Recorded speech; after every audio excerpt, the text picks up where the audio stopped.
best friends. I'm Tabby. And I'm Caitlin, and today we are discussing the third and final book in the Hunger Games series, Mockingjay by Suzanne Collins. It has taken an emotional toll on us. Yeah. And as much as I love this series, I am happy to be done with it almost. It is, it's distressing. And I can't believe I read this at the ripe age of like ages 12 through 14 and was like, yeah, that was so good. Give me more. So incredibly depressing. I will say that I am, like I've said in the past few episodes, I'm stoked to read the prequel. It's going to be, something new and exciting, and it'll still be sad.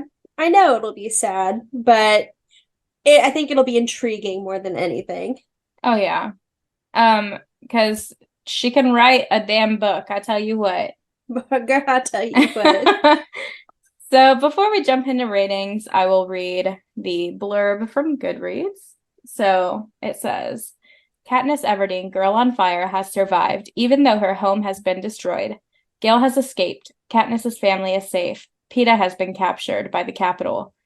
District 13 really does exist. There are rebels. There are new leaders. A revolution is unfolding. It is by design that Katniss was rescued from the arena in the cruel and haunting Quarter Quell, and it is by design that she has long been part of the revolution without knowing it. District 13 has come out of the shadows and is plotting to overthrow the Capitol. Everyone, it seems, has had a hand in the carefully laid plans, except Katniss. The success of the rebellion hinges on Katniss's willingness to be a pawn, to accept responsibility for countless lives, and to change the course of the future. To do this, she must put aside her feelings of anger and distrust. She must become the rebels' Mockingjay, no matter what the personal cost. So, what would you rate this book? I still think very highly of this book. I would rate it a 9.5 out of 10. I still think this book is freaking fantastic. Mm-hmm. The only thing is, like, the ending. I just wanted the ending to be different, and I know you agree. Yeah. That's the only reason I docked points. Yeah, no, I give it a 9.34 out of 10. Because I really disagree wholeheartedly with that ending. But I also get why she did it. I do too. I really, really do. It's just like, as an adult, I think as a young person, I would have given it a 10 out of 10 for sure. Yeah, just because we would see that as like a happy ending as a kid. As an adult, I was like, God, let her rest. I know. And the thing is, I mean, maybe she did it on purpose. She's like, she can't rest because this was her life, and it'll be a long road to recovery if she's ever able to recover. Right. Like, she truly cannot rest. All right. Well, let's get this Panem and get started. Let's get this Panem. So we are going to start by talking about the characters as per usual. So Katniss, once again, the book opens up with the adventures of Katniss and Buttercup, and I love that she has paralleled this in all three books. Oh my God. I love the full circle we get with Buttercup the cat as well. Buttercup is I know Buttercup is an asshole on the surface, but Buttercup has a heart of gold and is a little guardian angel. And Katniss and Buttercup, they just have this mutual respect and tolerance for each other because they both love Prim so much. And honestly, like, we probably could have put Buttercup as one of our symbols as well, because, like, I think she is truly, like, this symbolism for, like, survival. Yeah. Oh, yeah. Because Buttercup survived the fucking bombing of District 12. Katniss shows up and she's like, oh my God, you're alive. Like, how are you here? Buttercup, you're coming home with me. And then when Buttercup comes back looking for Prim, like at the end of the book, I was like, oh my God, stop. Dude, I cannot. We gotta wait till we're ready to talk about that later, because I will cry. It's so sad. This book, like, was really, really interesting because, like, obviously in the other two, a lot of it was focused on, like, her survival in the actual, like, Hunger Games themselves. Mm-hmm. And so this was, like, a very different type of survival. It was more of, like, an emotional survival. Yeah. Where she really had to lean on the people around her, even though they probably were not the people she should be leaning on. Yeah. But you know, given those circumstances, like she still didn't really know who to trust. And it sucks. I mean, I'm about to absolutely tear Gail to shreds. I just want to go ahead and lay that out there. But it sucks. It sucks because I can understand the reasons why Gail is the way he is as well. Yeah, And I do, yeah. I will be also providing a defense for him later. But yeah, Katniss has to lean heavily on Gail for emotional support because, first of all, Peeta's not there. And in the past couple books, she has been finding that partnership and emotional support from Peeta, but he's not there. He's been kidnapped by the Capitol. So she is really leaning on Gail. And of course, I mean, she trusts him. They're great friends. It's not like that's a bad thing. Mm-hmm. But she begins to feel very conflicted because Gail is extremely enthusiastic about the war and about taking revenge on the Capitol. Yeah. And she is seeing that his lines are a little bit blurred and she like feels betrayed. First of all, he prioritizes his like duty, quote unquote, to President Coin over like telling Katniss the truth. Mm-hmm. And so she's like, what the fuck? Like, I'm supposed to be able to trust you implicitly, and you're over there playing like a loyal soldier to President Coin. So that pissed her off.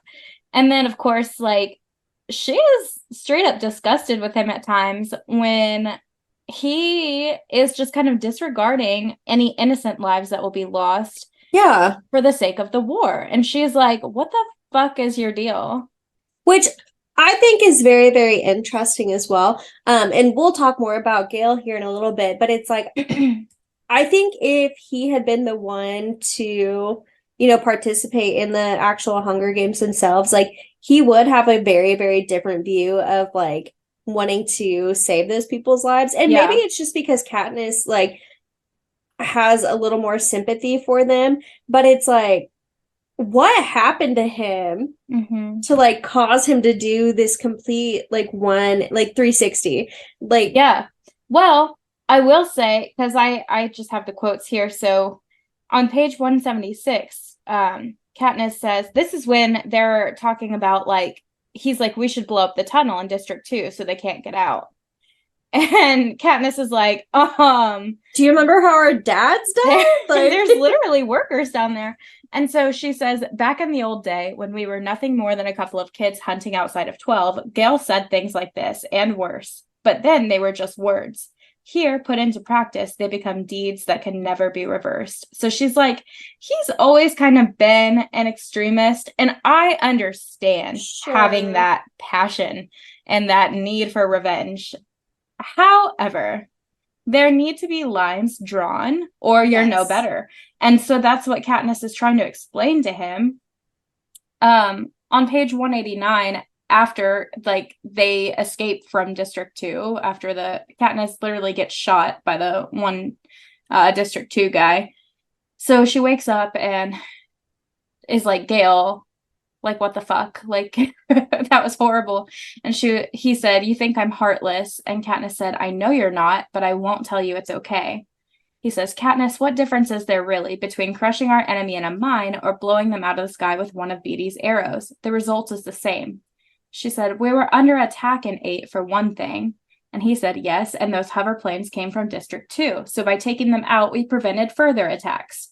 And Katniss says, by that kind of thinking, you could turn it into an argument for killing anyone at any time. You could justify sending kids into the Hunger Games to prevent the districts from getting out of line. And he's basically like blows it off and is like, that's not the same and that's not fair. But it's like, yes, it is. Yeah, and that's a huge parallel that I am going to cover later on in this discussion because like really like when you have two extremes, like they may say they're fighting for two different things, but when you're willing to go like the ultimate distance for it, it's like you're going to get the same results regardless. Yeah. I feel so bad because Katniss this whole time she's been just sick that Peeta is in the hands of her enemy. She They feels very rescue him. personally responsible. Like She's been losing sleep, having nightmares. They finally rescue him, and she's like, I get to see him. I'm overcome with relief. She goes to fucking hug him. And he starts to strangle her. Choke this bitch out. I feel so bad because it's like she just can't catch a break. This poor girl really cannot. Oh my god, awful. Well, and it's just like it is so frustrating to like read about her basically going from like one person of power manipulating her to the next, and it's like putting her faith in someone who said they're going to make the world a better place, only to realize, oh my god, like this is the exact same person who got us here in the first place. Exactly. It's like, oh, this is literally just a different villain. Well, and it's just like every single adult, and we've seen this from the very beginning of the series, every single adult fails her so wholeheartedly. Like there is not a single one, save for Cinna, that like has ever come through for her. Yeah. Because even Haymitch really hasn't come through for her. We're gonna talk about him because he fucking hurt my feelings. But let's talk about PETA first. I literally was just so heartbroken for him this entire book.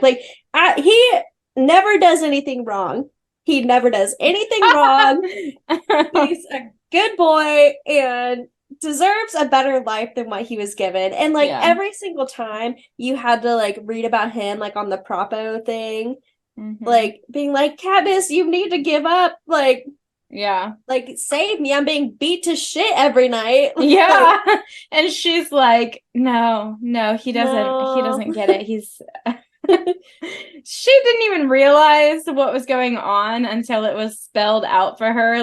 They literally beat him on live TV, and she was like, oh shit. Oh no. I know, the second time he comes out and he looks worse for wear, and she was like, oh, that's weird. Yeah, she's like, oh, they must have filmed that first one right after they captured him, and now he's just a little hungry. Yeah. No, it's horrible. And then he gets turned into a murderous weapon against Katniss, who is one of the only people in the world that he cherishes. The only good thing in his life. So it is so sick and fucking twisted. It is. And it's I don't think he ever really catches a break. Even in the epilogue, which we'll talk about, I feel I didn't really get any sort of resolution with his character. He's still not well, for sure. He's not well. He asked multiple times, hey, can you just kill me? Yeah. Can you just kill me and be done with it? He's like, I've made my peace with it. I'm ready to go. Yeah. And they're like, no, you got to keep fighting for a better day. And he's like, I don't think there is one. Yeah, he's like, I'd rather just take my chances with death and see what's out there. Just die. And I feel like they should have let him. Yeah. Same with Katniss. I really feel like Katniss, they made it sound like at the end, she was finding peace in her life and whatever. But, is she really? There's no way that she recovers from that. I have a hard time accepting the ending for many reasons. But yes. Yeah, I would say that the biggest one is acting like Katniss could just go on.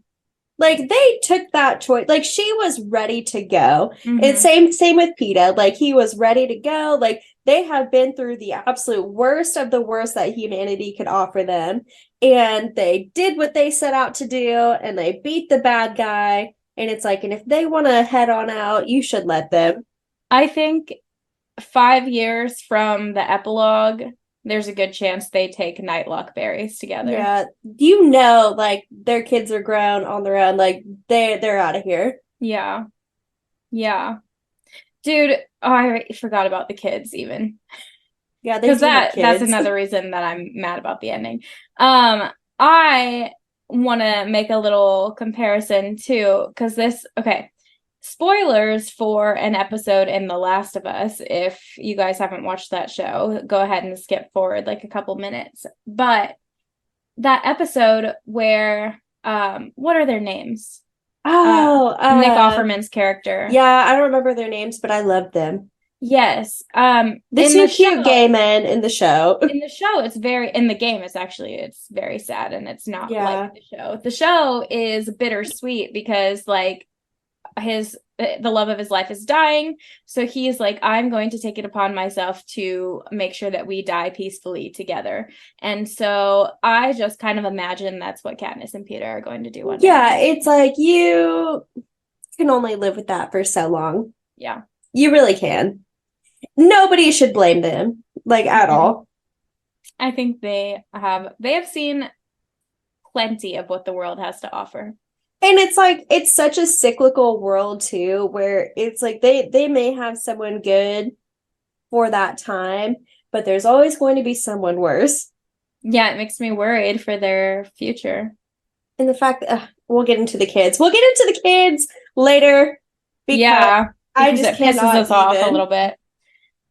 All right, let's talk about Haymitch. Yes, let's, because I'm so mad at him. Because I was so disappointed. Me too, because there are moments, obviously, he cares for Katniss and Peeta so much, but it's like, pull yourself together, man, because they see you as a fatherly figure. Like, they care so much about what Haymitch says to them and his actions. Mm-hmm. And he just continues to disappoint them. So, first of all, a moment when he is good and kind is Katniss breaks down in tears during one of their things that they're filming. She breaks down in tears because she realizes that Peeta is actually being tortured by the Capitol, because it took her a while to put two and two together. But I thought it was genuinely sweet in a very fucked up way that Haymitch was like, do you want me to have you sedated until the rescue mission is over? Because he is like, you're scaring me. Genuinely worried for her well-being. And it's like, I think you should just take a little sleep, like Fennec, and just wait for them to get back. See, I did think that was very nice. I thought that was very nice. That was an option for her. But I feel like they kept using that as like a crutch. And anytime she would kind of start to spiral out or show any like strong emotions, they were like, gotta sedate her. Oh, 100%. It's fucked up. That's terrible. However, I can understand in the position that they're in, they're like, you've got to calm down. Like, you got to get it together. I'm not saying also, that it's she's right. 18. No, I'm not saying that it's right. It's not right. It's wrong. It's very wrong. But do I understand it strategically? Yes, I do. I do get it. But would I be very, very upset if I was Katniss and that's how I was being treated? Yes, I would. Like, girlie, you need to go take a little nap, and we will rejoin this group later. She had such good ideas, and like, she probably could have made stuff happen way quicker, but because they saw her as a threat, they're like, no, you are a crazy, silly little girl. Like, your mind is just not quite right. Yeah. And so you need to stay here and heal and just take a really long nap. And and her ideas would have been she would have been a more just leader. And they weren't interested in being just. They were interested in control and taking as much revenge as possible against the Capitol. Absolutely. So Haymitch does confide in Katniss that President Snow had his family and girlfriend executed within 2 weeks of him winning the games because of that stunt he pulled with the force field. They immediately killed everyone he cared about. So he confided that to Katniss, which obviously tells us a lot about his past. The thing that hurt the most is when this is after Prim is dead and Katniss seeks Haymitch out for comfort because Snow has just told her that Prim's death is Gale's fault. So she is obviously heartbroken, confused. She considers talking to Peeta about it, but she kind of is like, no, I can't talk to him about this specifically, and goes to talk to Haymitch, but Haymitch is drunk. And so when she shows up, he's like, what's going on? You got more boy trouble? And she immediately goes to drug herself and go to sleep because Mhm. that hurted She's like, out of so bad. everything that's happened, like, that's what you all are still worried about is like Yeah. what boy I'm seeing right now. Like she was mourning the loss of her baby sister, but that's what he's, and he immediately regretted it. Like as soon as she left the room, like he tried to chase her down, but he was too drunk. And I think that's what is the most disappointing thing about his like character development is that I really thought at some point he would pull himself together and Yeah. like be the grown up that they needed. But I can also really respect why Suzanne Collins did that because it is overly realistic. Like Yeah, that is what happens. Like of people who course. are in that lifestyle like aren't gonna change. Yeah. And Especially when he's using it to like hold himself together. yeah, Like that is his coping mechanism and it has been for decades. And to ask him to change, it's just unrealistic. yeah. And it sucks. So yeah, it's like as disappointed as I was, like I understood it. But Same. it is still sad though, because I really was rooting for him and he wasn't a villain, but he also was not helpful in any way in this No. last book. I was a little sad, like at how little we saw Effie in the third book. Like Yeah. she kind of Well, just she was being held she was being prisoner. tortured. I mean, she's grown. At what cost? I don't know. She probably almost died, but I was happy that she and Katniss had like their reunion at the end, though. That Yeah, was me nice. too. And I think It it was meant a really lot nice. to both of them to see each other and like physically see that they were both okay. Yeah, it again gave you some of that like resolution. Mm-hmm. Plutarch, Heavensby. He's just a little bitch. I hate Like, him. he's so shady. And I thought his character was pretty cool in the second book because he's Mm-hmm. like masterminding, this escape for all the rebels. But we also said like you have to be a little bit evil Oh to yeah. be in that role. And he is. Like he is only there for himself and like the control and power he can get out of this whole shenanigans. And I was a little upset that he had such a good ending for himself. Like He didn't managed deserve to it. stay in power, little to no consequences. Like, But isn't that how things go sometimes? yeah, it is. And again, Suzanne Collins is really good about being a realist. Yeah, it's true. And then with President Coin, So much to say about President Coin. so much to say. Yeah, like, The well, I'll let you talk parallels. about, yeah, the parallels. Pretty early on, like, you're like, okay, like, who is this lady? Like, obviously, she feels very wronged about the situation. Like, maybe she truly is trying to, like, make Panem a better place. Mm-hmm. And I mean, even Katniss bought into it. She was like, hell yeah, like, I'll fight for you guys because, like, that's what I want too. But then you do start to see the parallels between her and Snow. And so they are on two opposite ends of the spectrum, but really they aren't because where President Snow wants to maintain that control and like keep everyone in line, so does Coin, but for the people of the capital. But also for the rebels. Like she wants to have them in a firm grip while also having the capital in a firm grip. Mm-hmm. And even at the end there, she was like, all right, cool. So what should we do for like our own Hunger Games? And Peeta's like, wait a minute. He's like, what the fuck What did do you just you say? mean? And She's like, yeah, well, so yeah. children from the capital, right? And everyone was like, yeah, that makes perfect sense. Peeta was the only person he was like, no, like, why would we do that? Yeah. Which was a little disappointing too. Like, even Haymitch, I was like, come on, man. Like, I know. Yeah. That it feels out of character. And so I did have some problems with the end. Like, yeah, for a lot of reasons.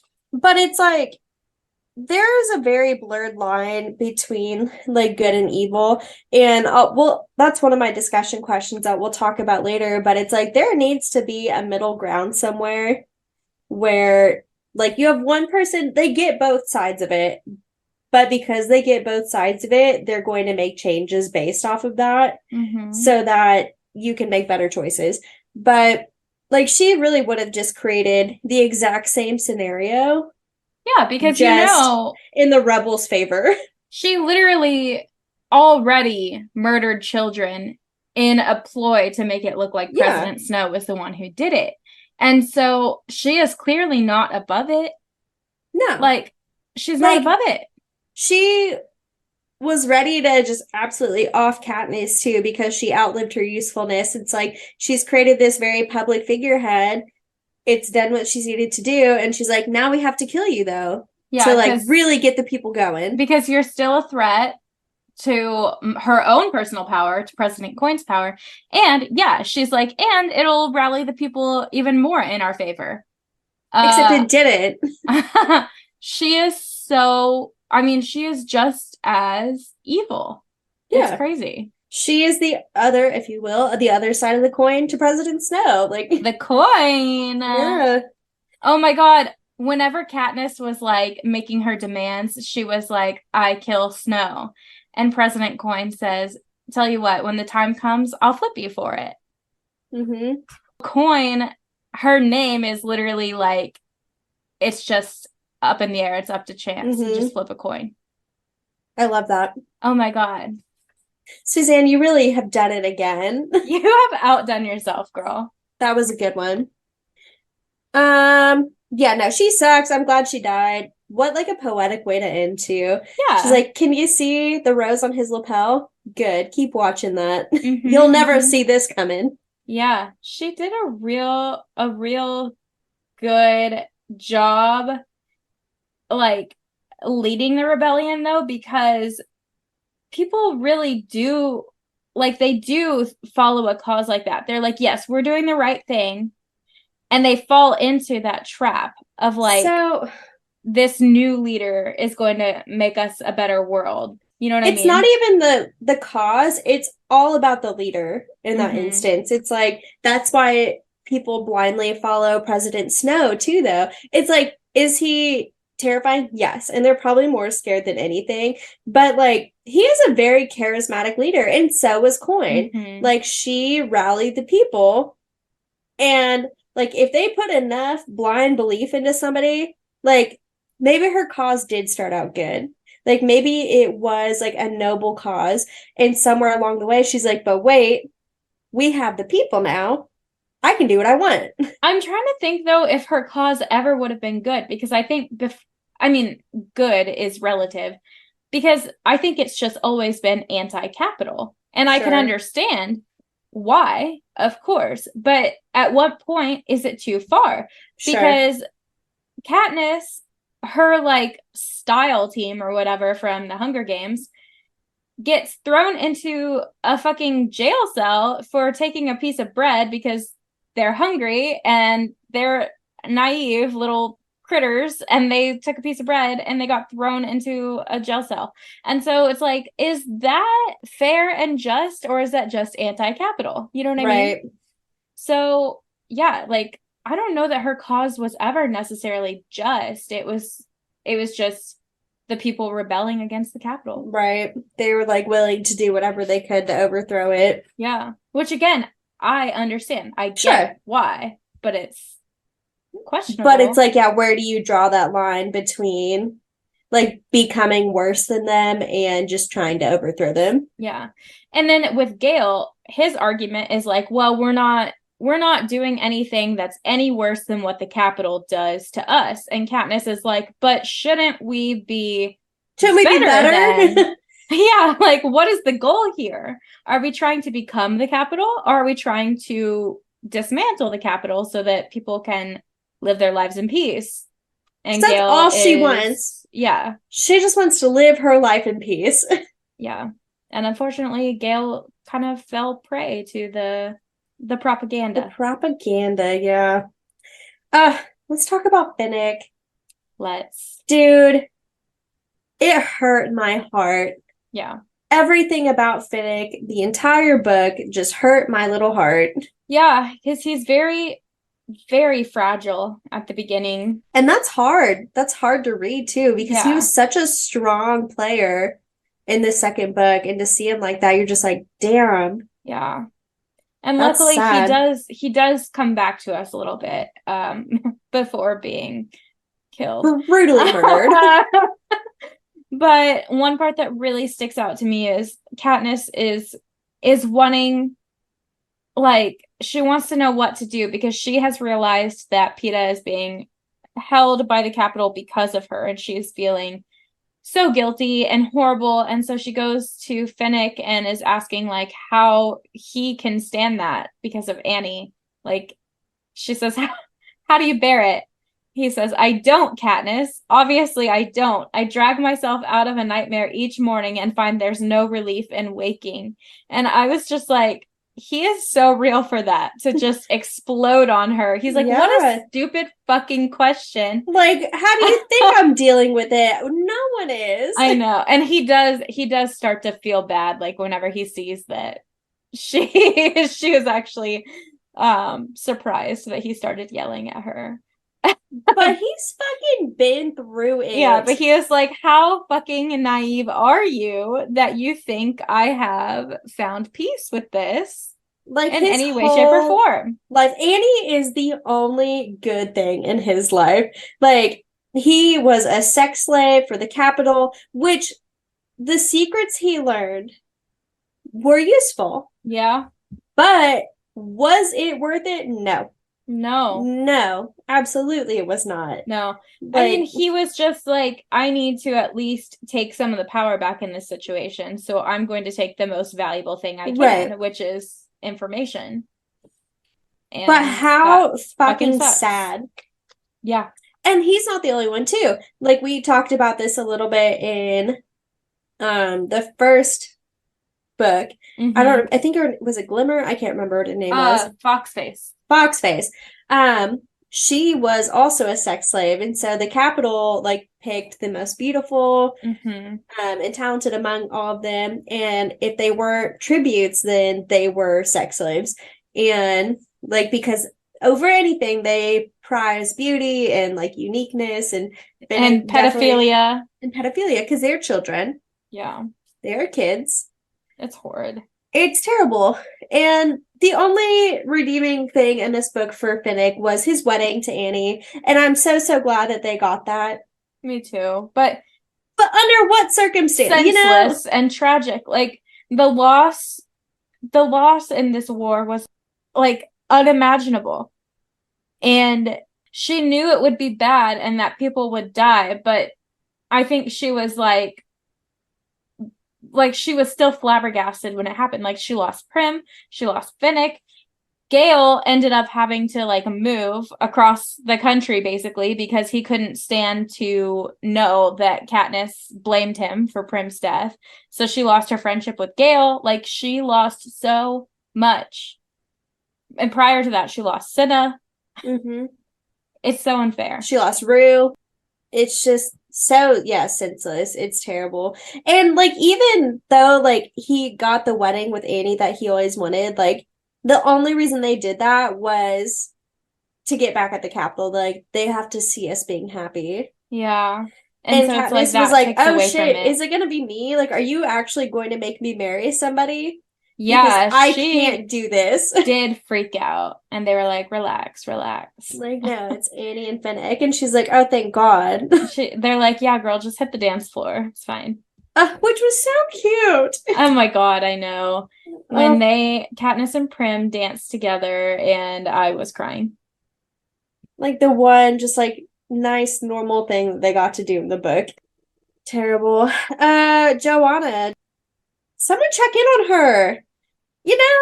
Like, how unfair that obviously Peeta went through it, and, like, he probably had it the worst out of all of them because of who he was to Katniss. Joanna was tortured too, though, and everyone's just like, all right, anyway, like, this is what we need you to do. Go ahead and start training over here. Like, not only that, but they're also, like, everyone's bitchy to her. Yes. And it's like, she was willing to give her life for this. Yeah, like, I mean, we're all on the same side at this point. Like, let's let's be a little kind. Let's let bygones be bygones. And I will say, I fucking loved when she and Katniss were talking, and Katniss was like, yeah, like, I kind of got the feeling that you didn't like me. And she's like, yeah, no, I didn't. I thought you were really tacky. And Katniss was like, oh, yeah, okay. You can't hate her honesty. You really No, can't. I respect her for it. I really do. I hope she is living a fantastic life, and I'm glad that she made it. I'm Yeah, I'm really glad glad that she's she made it to alive. the end. But yeah, hopefully she can find some peace going forward. I hope everyone can find a little bit of peace. Yeah. Except Other for Gale. than Gale. I'm just kidding. I hope Gale finds peace too. I hope he However, doesn't. Like, what a trash human. He is a child as well, but he is a child as well. And he that's what I wasn't. was going to talk about. So, before I absolutely lay into him, a quick defense for Gale is that he is a child as well. He has been raised in this world of cruelty, and everyone he loves being taken from him. And yeah, like that will damage a person. I do understand. He's also been kind of indoctrinated with these like rebellion ideas. Again, they are also extremists, just in the opposite direction. And so he was also preyed upon as a child and turned into a little soldier for the rebellion. So because you know who the most impressionable people are? Children. Yes. So that is my quick defense of Gale. However, we need to discuss how a lot of his behavior was not okay. So I'm going to start with this because from the beginning, he is just pissing me off. So on page 115, he is basically like, they're back in Katniss's house in like the Victor's village, and he is like, remember like when I was dying there and you kissed me? And she's like, yeah, I remember that. And he basically is like on the verge of tears, so she kisses him again. And he said, I knew you'd kiss me. Katniss says, how? And he said, because I'm in pain. That's the only way I get your attention. Don't worry, Katniss. It'll pass. Like, are you for real right now? read the fucking room. You two are in the middle of, first of all, this is your hometown that has been obliterated by the Capitol because this is an active war zone. You are in the middle of a civil war. Katniss has been forced to be the face of the rebellion against her will to protect the lives of her loved ones. And he is like, you don't like me back. And I'm like, get emo. the fuck over it. And also, like, Katniss is so emotionally stunted because she's never had a healthy relationship in her life. And, like, that's probably the only way she feels like she can, like, connect with Gale is, like, on a physical level, which is so sad. And I hate that. But that's also what they have, like, told her. It's like, you need to, like, develop relationships like this. Yeah. 100%. It's a a protective mechanism, just like everything she does. She is just trying to survive. And of course, her care for him is genuine. She of course loves him, but we've talked about it before, like those feelings are so confused and blurry because she has not had a normal little teenage life where she can think about like what feelings she has for boys. Like she is busy. She is fucking busy trying to stay alive and to keep other people alive. So get the fuck over yourself. Yeah, that pissed me off. Also, like, he's a psycho, which again, not all his fault. They made him that way. Yeah, he's been engineered. He was a little too excited about like the double timed explosive devices because he was like, get this, like they're gonna blow up and people are gonna like die and like catch on fire, get injured. It's like, and then paramedics, they're gonna come out there and they're gonna try to save them. Yeah, then we're gonna blow them up. And Katniss is like, oh my god. Yeah, and he's like, right, like amazing. And Katniss is like, the fuck, like, are you good? And then I hope this asshole is fucking proud because that bomb is used on children, literal children. And then the rebel medics go out. Prem is one of them, and she gets blown to smithereens. I just think that is like the most fucked up part because he knew Prim. Like, well, he says he doesn't know Prim was there. Whatever. But it's like, why would they waste their own medics? I think what Gale had in mind when he was designing this bomb was not that the rebels would ever be involved. He was thinking, we'll drop this bomb, like on District 2, for example. Yeah. We'll drop this bomb on District 2. They'll get blown up, and then their people are going to run, and then it's only District 2 people being blown up in his mind, which is still fucked up. Not okay. But it's like President Coin was the one who like set this into action, right? She's like, we'll send our own medics down there so that it looks like they're innocent. Right. Yes, it 100%. Gale, what a fucking waste though. Those are your medics. Yeah. Yeah, but it turned the rest of the Capitol against President Snow. It worked. I know.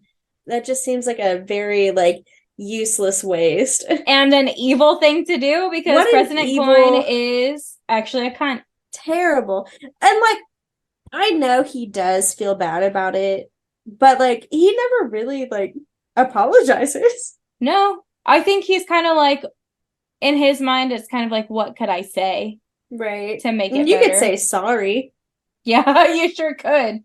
I agree. But again, it's a reflection of his age. He's very, quite literally, immature. Like, just like, what do you want me to do, you know?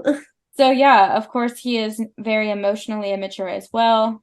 We've seen that from the beginning with him bullying Katniss for staying alive in the Hunger Games. I also hated his little, like, budding friendship with Peeta, too, because he was so quick to be like, I'll put you down, man. No worries. Like, give me one chance. I'll do it. Well, and they're like, no. That's the thing is, like, he is just so militaristic. Yeah. And he's so trying to be very practical about it, I think. Yeah. So he was just like, Peeta was like, you have to kill me, because Peeta's argument was that he is a danger to them and he is going to turn back into like the mind control situation. And so Gale was like, yeah, no, I'll take you out. So Gale, I don't think he's trying to be a heartless dick. I just think he's a soldier. He's just like, all right, dude, no worries. I got you.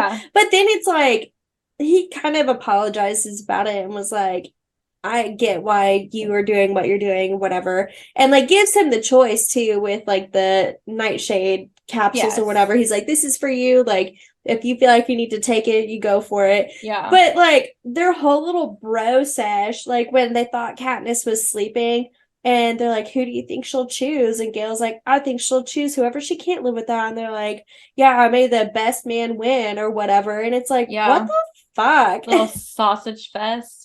Like, there are so many more important things happening right now. Yeah, and I think Katniss was just kind of in disbelief that was even happening.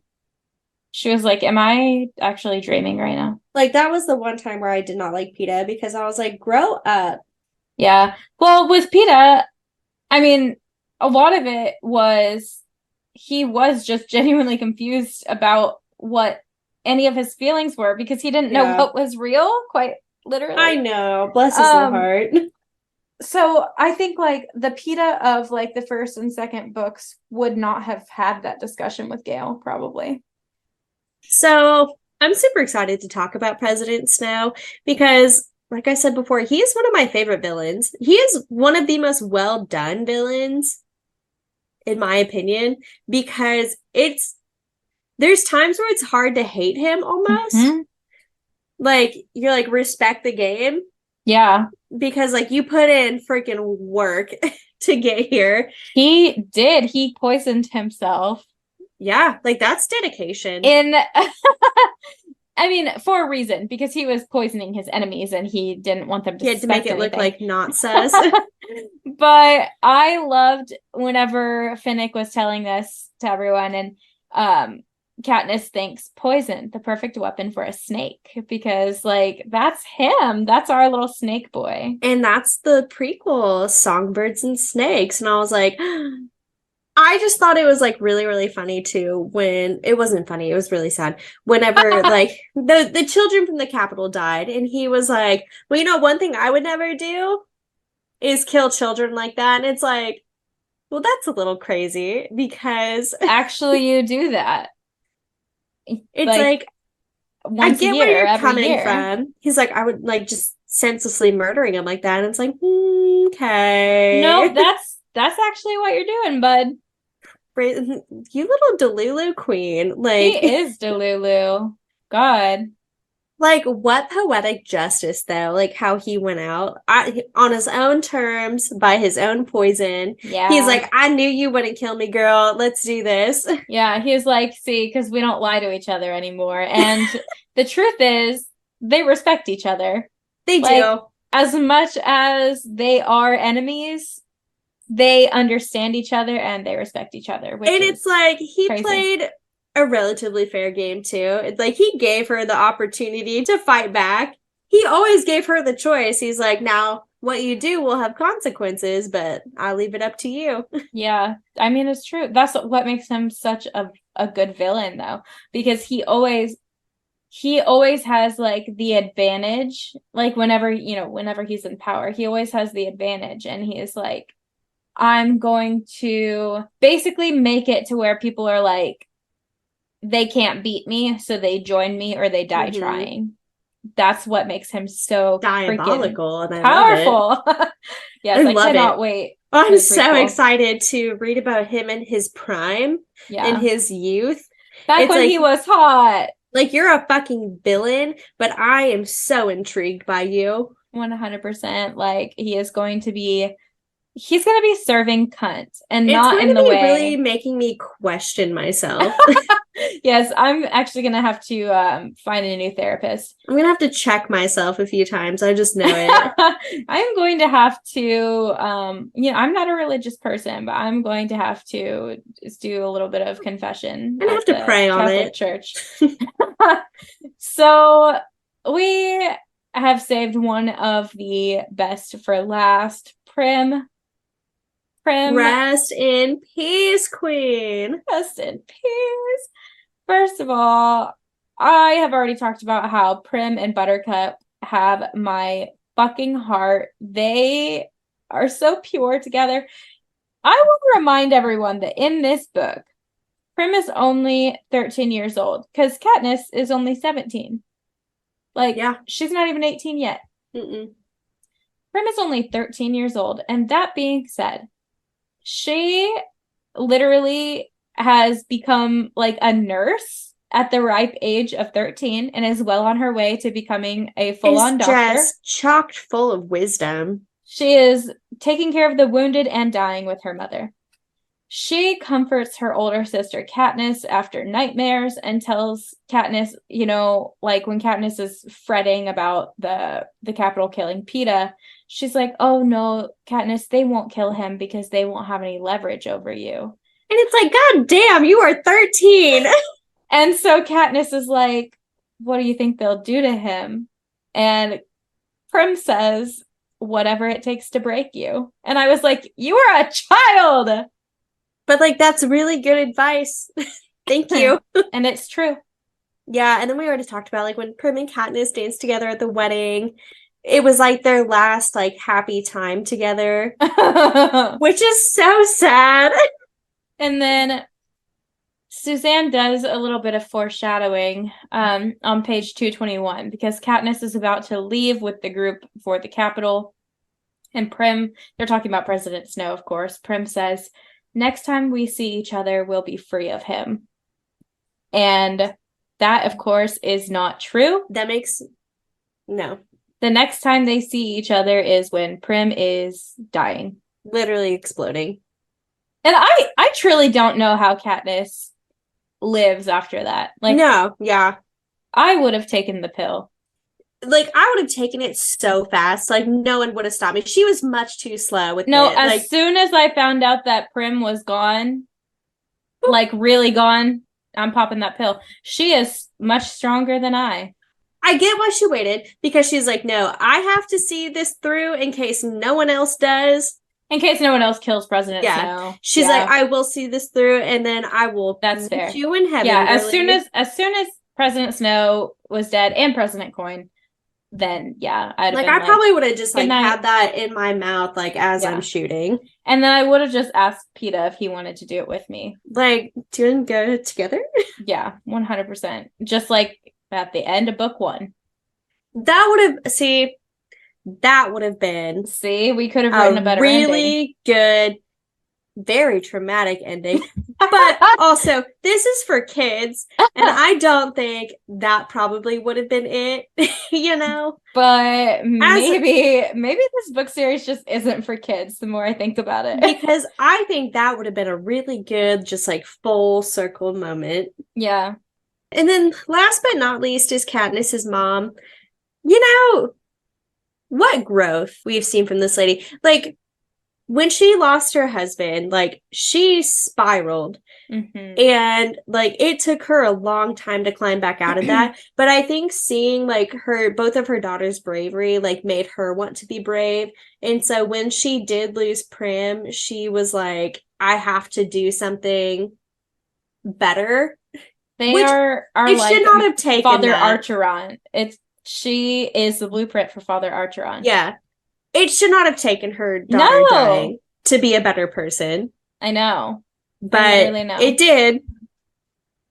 And she's like, I'll keep her memory alive by helping others. And it's like, well, you could have been doing that like this whole time. Yeah. And I mean, she was to an extent. Like, she was working for the rebels, trying her best to help out. But like, again, I'm so conflicted with her character because I don't want to be too harsh, but like, but also she could have done so much more.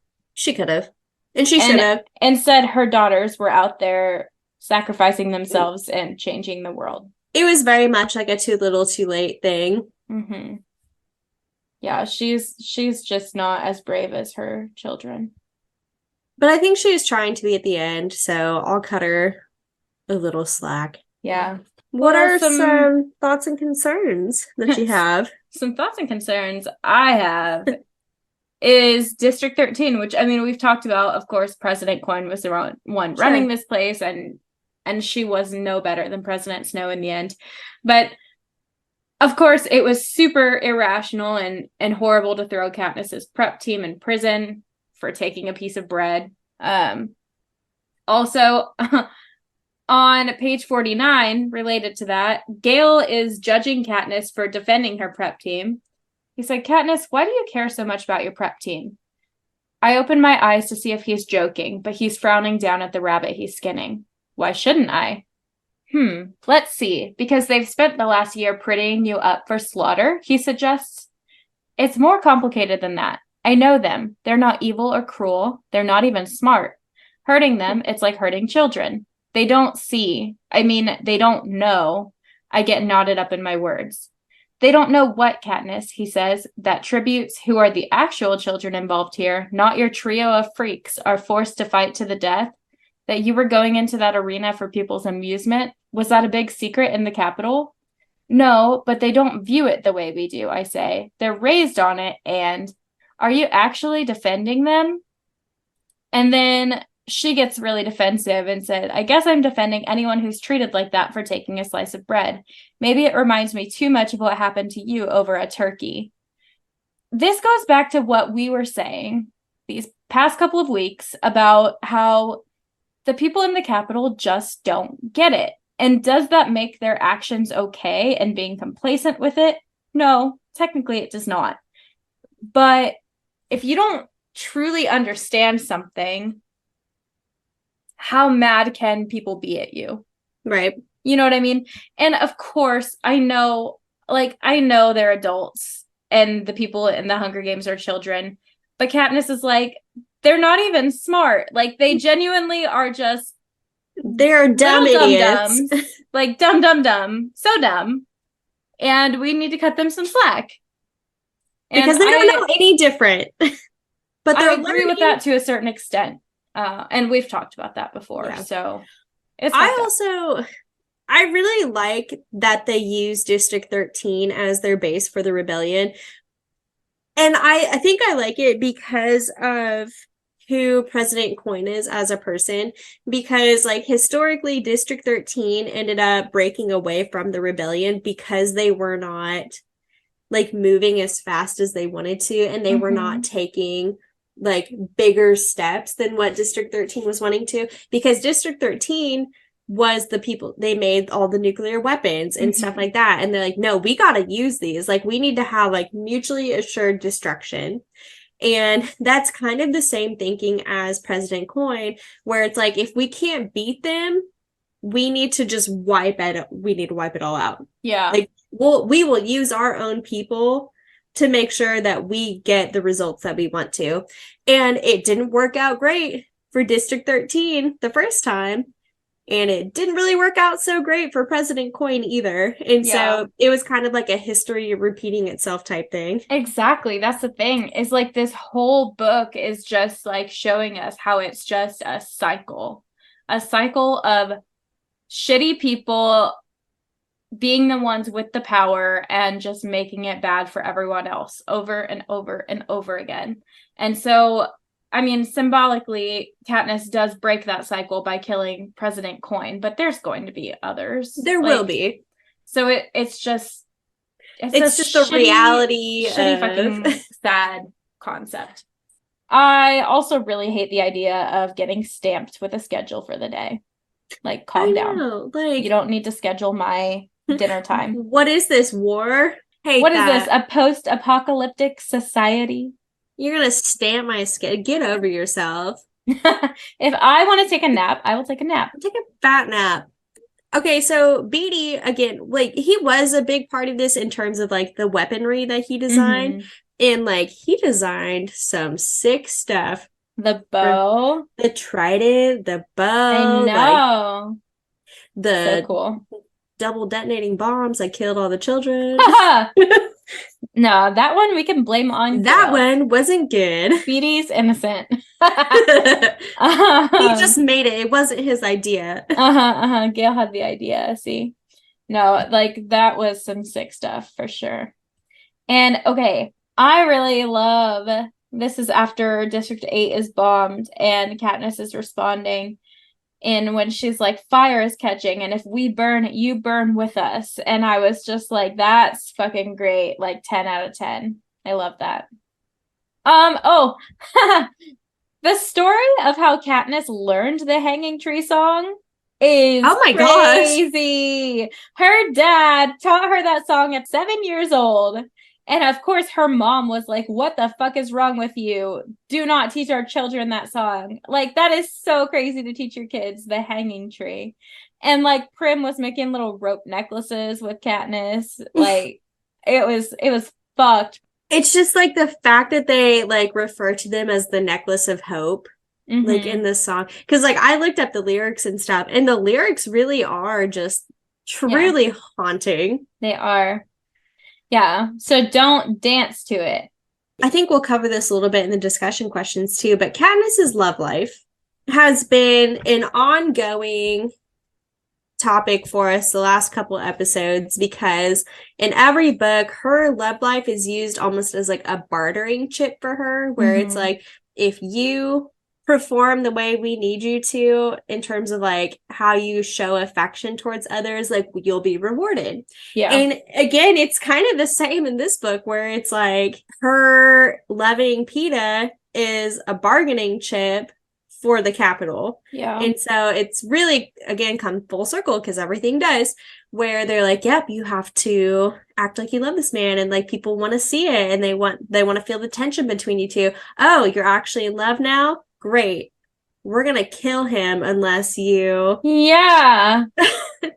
unless you like come out of hiding and like face us. And it's like, wow, that really bit you in the ass, huh? Yeah, and of course we feel so bad for Katniss, and she is not sure how to actually feel love because of this. Like, she's never been able to just feel it naturally. And so when Gale and Peeta return from, like, they rescue Peeta from the Capitol, she watches Finnick and Annie, like, reuniting, and she thinks, a pang of jealousy hits me, not for either Finnick or Annie, but for their certainty.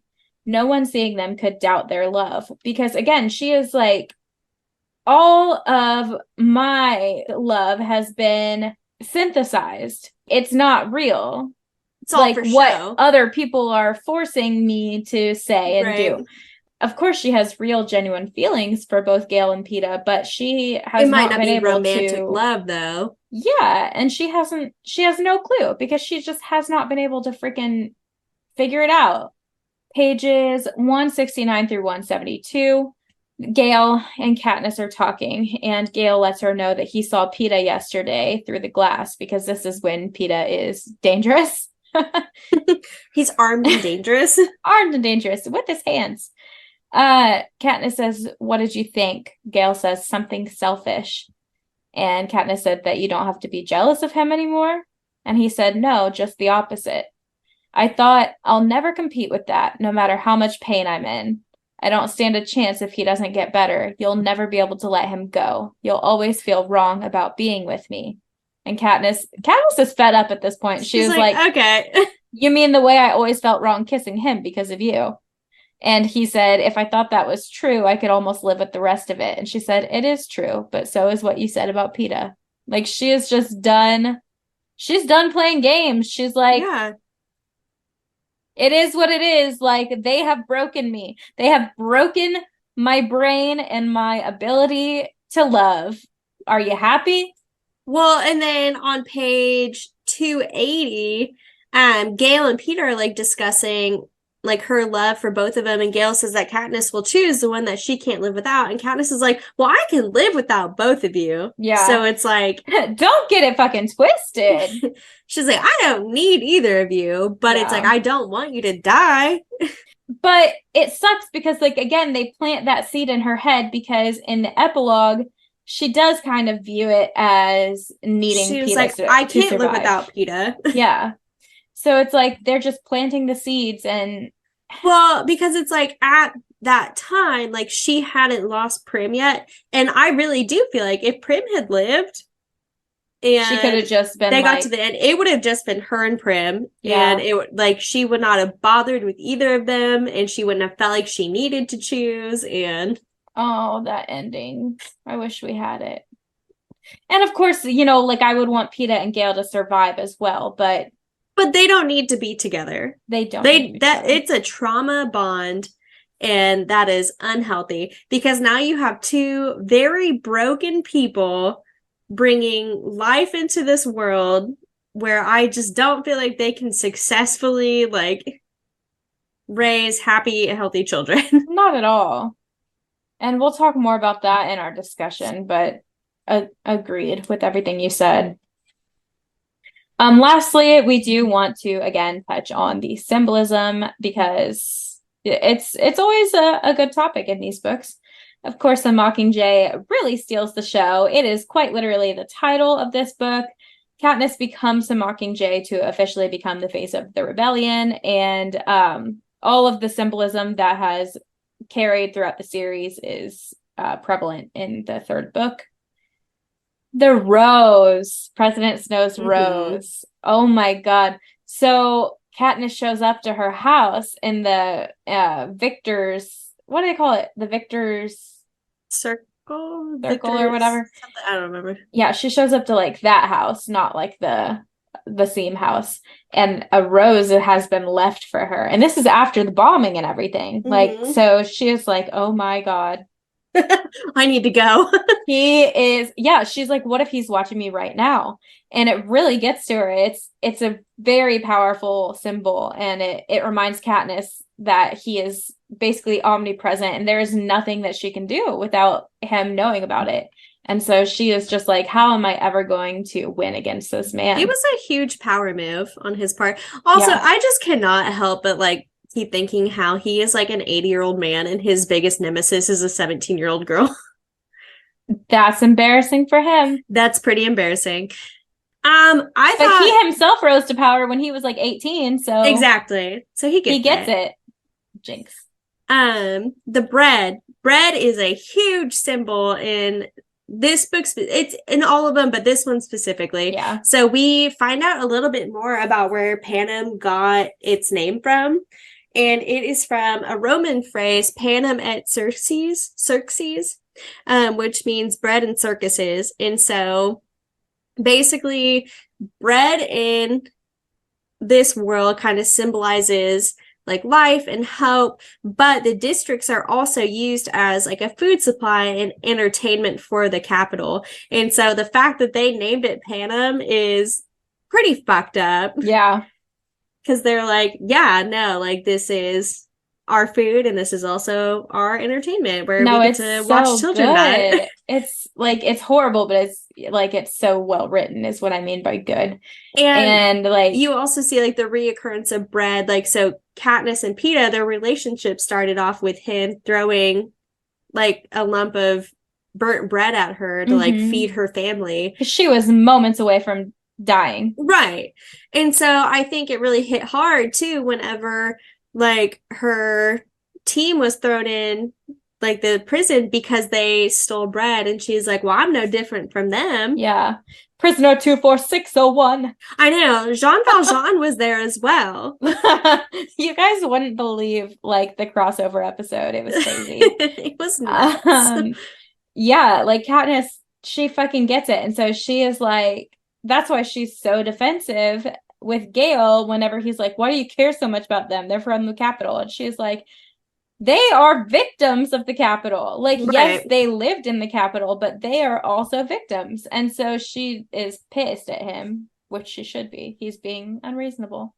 But I thought like the whole name thing was like a huge just mind blow. Like 10 out of 10. Love that.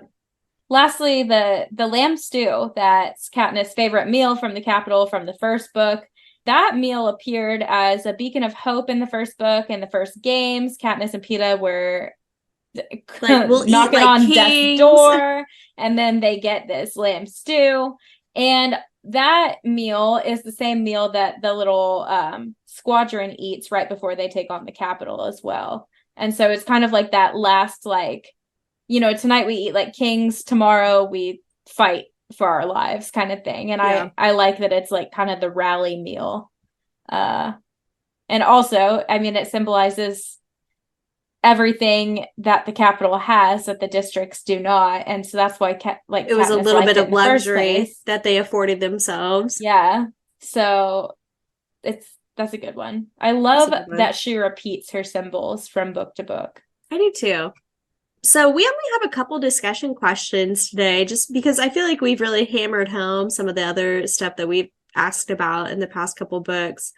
But I think this is like a really big layered topic for this first question that, you know, we can really dive into. So do you agree with the way things ended in the epilogue? I do not. And I would have preferred I want Katniss and Peeta to still have each other in their lives. I think they deserve to have each other in their lives. They love each other and they are wonderful friends. I do not think that they should have been written to actually have a romantic life together. Yeah. In the end. I agree. No, I agree. Like I said, my first choice would be if Prim, you know, does in fact die, would be for her to be able to choose to like go out the way that she wanted to, because it's like she kills President Coin, right? President Snow does his own thing, he dies, and they throw her into a prison cell like immediately. And because she assassinated the president. Yeah, give her this trial that she knows nothing about, and at the end they're just like, yeah, we can't really do it. Like, you're broken, like it's not worth it. But like, you got to go live over here now. And she's just like, I wanted to die. Like, I didn't even want to be here. Yeah. And now you're just letting me go. Why aren't you executing me? She's like, this is what I wanted. Like, just let me be. And they're like, no, now you have to live your life. And she's like, well, I don't even know what that looks like. Yeah. They're like, your punishment is that you have to live. There's no way she's happy. And she even says that, like, she has to make lists of good things that have happened to remind herself that there are good things in the world. And she's like, and eventually it does grow long. But it's like the fact that like that is your only source of like knowing if there is a good sliver of anything in this world is really sad. And And of course, then Peta's not well either. Like, they literally have to no, do real or not real because he is so entrenched in his PTSD right. that he does not know what's reality. And I think if it like just ended with her and Peta being together, I can live with that. Like you have a trauma bond, you feel like those like you're that's the only other person that's going to understand what you went through, and I get that. True. But the fact that they brought children into that world when they themselves saw firsthand what it was like to be a child in that world is mind-boggling to me. And it's like, yes, is it supposed to be like a new world, a new generation? Absolutely. But you know it's But you not. can't guarantee that. Why would you ever bring children into that world? No, I think that what pisses me off the most about that is it is so out of character for both of them as well, because They didn't want that. you know that they didn't want kids. So why did we write that? Well, I think because like for so long they just did what was expected of them, and I feel like that was so entrenched and like ingrained in who they are that they're like, well, Yeah. this is what's expected of us, so I get that, but it just like it sucks. And then it could just be kind of a deep-rooted thing as well in our own society that Suzanne Collins felt that that was necessary for completeness sake. I wonder how much of it was just influenced by that's what people expect from an epilogue it's in like real life. they lived happily ever after and had children. Yeah, The end. especially when it comes to young adult. Because like we said, we just brainstormed like at least 3 endings that would have been much more satisfying as an adult. However, would that have satisfied the young adult audience? No, it wouldn't have. It was for a target audience that's not us. Sure. And you know, as an author, like I'm sure there's like eventually you got to give on some stuff it to have something that's readable, because I mean after all you are writing for a living. Yeah. So And whenever your audience is young adult, they're picky. they're picky. And if you go the route of writing a quote unquote unhappy ending, you run the risk of People like happy endings. They ruining just it. do. Yeah. But I just feel like if you're going to write something so deep and so impactful, like you have to have a very powerful ending. And I felt like it was just a little bit of a cop out. Because I think what ruins it the most for me is it feels like almost like Suzanne's trying to kind of explain it in the end, because she Katniss says, "What I need to survive is not Gale's fire, kindled with rage and hatred. I have plenty of fire myself. What I need is the dandelion in the spring, the bright yellow that means rebirth instead of destruction, and only Peta can give me that." And it's like she's trying to justify this ending that she's written. You know what would have been super dope?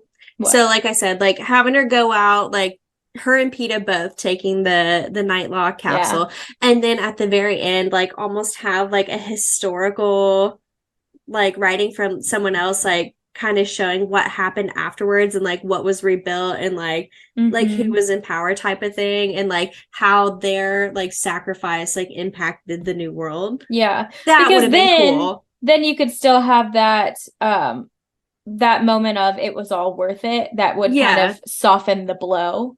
But these kids are not going to be okay. Katniss and Peta are not going to be okay ever. And they should not have reproduced, most certainly. But I think it totally would have been fair to just let them go. Let them go. I agree. But what are you going to do, you know? Question 2, should there be a gray area when it comes to leadership? Like, should leaders have like an in-between? Like in this book, like a middle ground kind of thing. Yeah, in this book, you had 2 people on 2 sides of the spectrum, but they both ended up doing the absolutes on either side that ended up having the same outcome. Yeah. And so do you think leaders should have like that middle ground? I do. Like, yeah, my instinct is yes, because it clearly isn't helpful to have people just on opposite sides of the spectrum fighting each other. We see that in the United States with like the political spectrum, like how people are so freaking like you're either stupid. far left or you're far right, but like Yeah. both of them kind of suck. Both of them suck. And well, I mean, like in certain ways, like I'm gonna say definitely one side sucks a lot more. But like at a certain point, we do need to meet in the middle as far as like for humanity to work. You need But to be it's able to see hard. both sides. It is hard because like of course there are side like two sides to every story. Everyone does have a perspective from which they are viewing things. And I would say that the majority of people are reasonable. Most people that exist are chill and actually want the best for everyone. However, they are taken advantage of by people who do not care about what's best for everyone. And Sure. they're kind of recruited to one side or the other, like recruited to some extreme ideation. Mm-hmm. And they just kind of get brainwashed into thinking that, oh, I'm right and everyone else is wrong, instead of realizing that people would agree on a lot more than they realize. Yeah. Does that make sense? Yeah, no, it does. And like at the end of the book, like they said that, I don't remember what their name was, they took over as president and like they were a very fair and just ruler. Mm-hmm. And so I think that's all good and well, but it's like fair and just. Yeah, like can go either way. That is such a subjective thing to like, say. Is it fair? Like, who is it fair and just for? Mm-hmm. You know? And so I do think you have to have like that middle ground where you can see both sides of the coin here, because it's like in order to make, you know, a judgment or an assessment, like you have to see it from both points of view. And that's what like I think the issue was in this book, was that like you had two people who saw just the farthest reaches of either side, mm-hmm. and it was destructive either way. I think in a perfect world, obviously everyone is going to have their own opinion, and a lot of times people are going to disagree with each other. In a perfect world, we would be able to talk about the things that we disagree on and talk them out. Yeah. But that's just not how people work. Yeah, that's wishful thinking. So I think that's the issue. And it sucks. And Suzanne Collins did a good job pointing out how much it sucks. Yeah. Thanks, Suzanne. But join us next week. But anyway, please come back. We're going to be discussing the prequel, like we said, and it is called A Ballad of Songbirds and Snakes. I'm so excited. And then the week after that, we'll be doing a little mini-sode. So they're actually making this prequel into a little movie of the same name. I'm very excited. It looks so good. I have not been to the theater as much. What am I trying to say? It's been a long time since I've like wanted to go to the movie theater so much. But the past, like, I would say since like summer, like movies just keep drawing me back to the movie theater. I'm not a big movie theater person. Like, I hate sitting still in a movie theater, but like there have been some bangers. Some real good movies out lately. So I'll probably go see this. I probably will too. Mm-hmm. So go ahead, get started on A Ballad of Songbirds and Snakes. We'll talk to you next week. And as always, let's get lit.